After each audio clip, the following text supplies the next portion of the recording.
যারা আমার পরিচিত তারা তো অবশ্যই জানে আমি রাতে একটু ঘুরতে বাহির হই।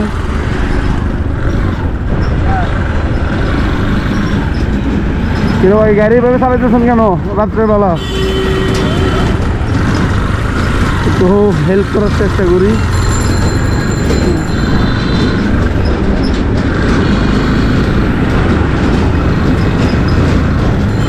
যাক, শীতের দিন কি করার, চেষ্টা করি সবসময় গাড়ি নিয়ে বাইরে হলে মানুষের উপকার করার জন্য কিছুটা হলেও। ছোট ভাই বাসা কোথায়? আসলে ও আমার দিকে তাকাচ্ছেও না, তারপর আমি যেহেতু ওই দিকে যাচ্ছি তার জন্য ওকে একটু হেল্প করে ধাক্কা দিয়ে নিয়ে যাচ্ছি।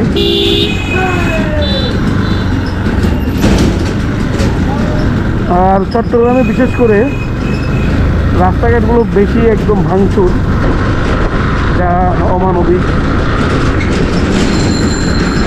ওয়াশার কাজ, এরপরে বাথরুমের পাইপের কাজ, লাইন নিচ্ছে প্রতিটি এলাকায় এবং গলিতে সব জায়গায় বাথরুমের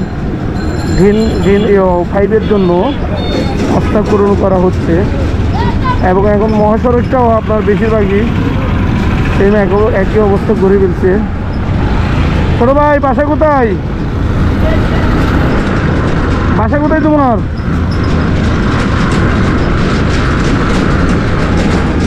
আসলে মানুষ কতই না কষ্ট করে এখন বর্তমানে। এখন বাজে প্রায় রাত্রের কয়টা, প্রায় 12:30।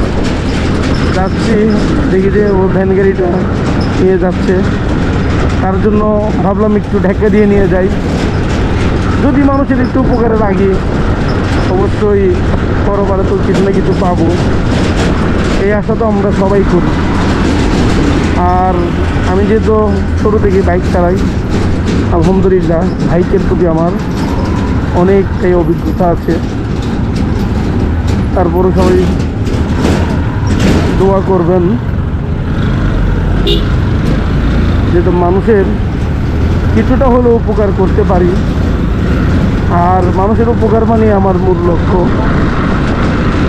আল্লাহ তাআলা যতটুকু সমর্থন দিয়েছে এতটুকু দিয়ে মানুষের জন্য কিছু করার চেষ্টা করব।